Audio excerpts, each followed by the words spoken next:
ওয়ালাইকুম আসসালাম রহমতুল্লাহ বরকাত। আপনি তো আপনার আওয়াজ তো বুঝে যায় যুবক, তো যুবক সচেতন থাকবে। কিরকম আসলো বেশি? হয়তো বেশি আসেনি। হয়তো যারা ওখানে মাপজুক যারা করে ওরা ভাগ করে, তো হয়তো একটু বেশ কম হয়েছে। কিন্তু কথা হলো, যখন আপনি বুঝতে পারলেন তখন তাদেরকে বলেননি কেন? আমার যা মনে হয় অন্যের ভাগ, তো এগুলো মানুষ একজনকে ছাড় দেওয়া উচিত। আপনি এছাড়া আপনি সন্দেহ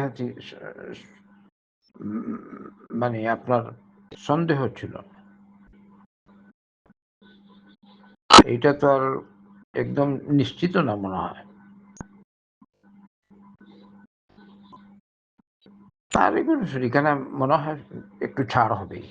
তা কেউ তো স্বেচ্ছায় করেনি। আপনিও ভুল বুঝতে পারেননি, পরে বুঝতে পেরেছেন। তো এই সময় উচিত ছিল যে সকলকে বলে দেওয়া যায় এরকম 7 জন মানুষ 6 জন যদি 7 শরিক হয়, তো আপনি একা, বাকি তাদেরকে বললেন আমার কাছে কিরকম যে চলে গেল বুঝতে পারলাম, আমার সন্দেহ হচ্ছে। তো এটা তো কোরবানি, সবাই মাফ করে দিবে, এগুলো রাখবে না। তো যা হবার হয়ে গেছে, ইনশাল্লাহ আশা রাখেন আল্লাহ যেন আপনার কোরবানি কবুল করেন, দোয়া করতে থাকেন। আর ওই আপনার পরিচিত বলেন আমার আমি বুঝতে পারিনি যে এরকম এরকম সন্দেহ হচ্ছিল, তাদেরকে বলে দিলে অসুবিধা নেই। ওরা ওরা কি মুসলিম না? তারপরে আপনি কি ভাগ যে আপনি বেশি নিয়ে এসছেন, এটা আপনি নিজেই না সবাই মিলে এটা বর্ণন করেছিলেন? শুধু একজনে তো এরকম নিজে তো আর বর্ণনা করবেন না।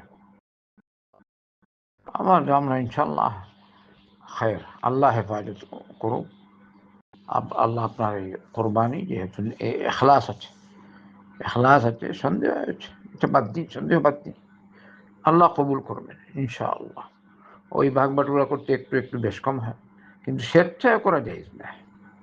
হয়তো আপনি বলছেন এটা আল্লাহর রহমতের আশা রাখেন, আল্লাহ মাফ করবে ইনশাআল্লাহ। বারাকাল্লাহু ফিক।